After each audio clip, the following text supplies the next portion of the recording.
As scuba divers, we enter another world, one where we experience all kinds of ups and downs, and not just our buoyancy.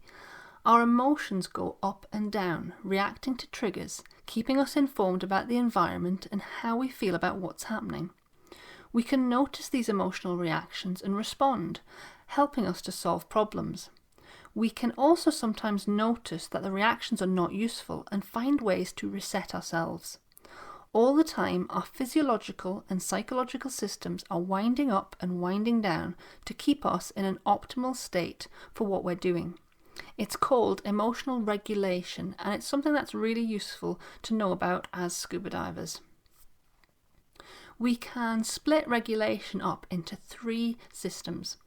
The first one you've probably already heard of. It's the one that we have for responding to threats in our environment.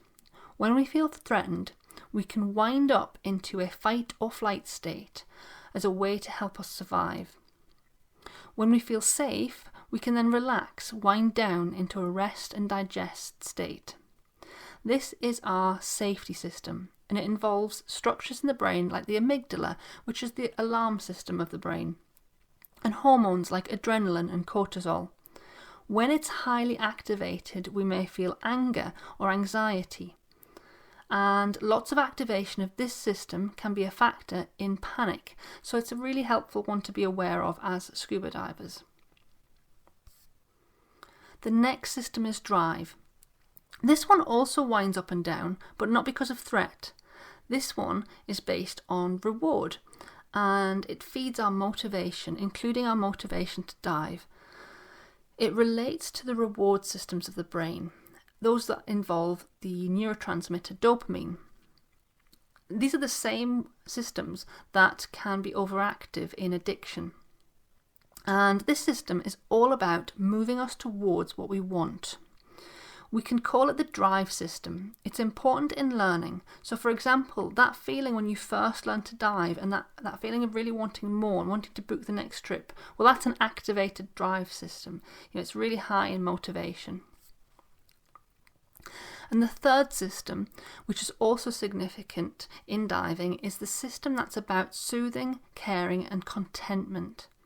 Activation of this system is about connecting with those around us and feelings of trust and belonging.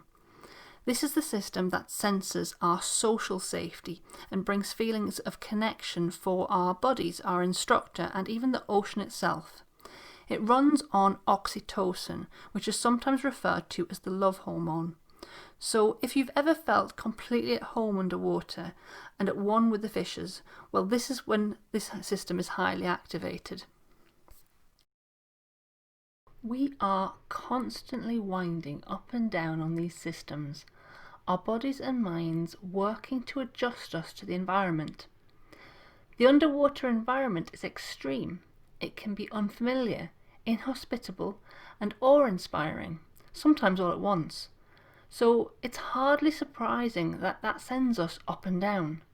And our ability to regulate these systems is important in all aspects of our scuba diving.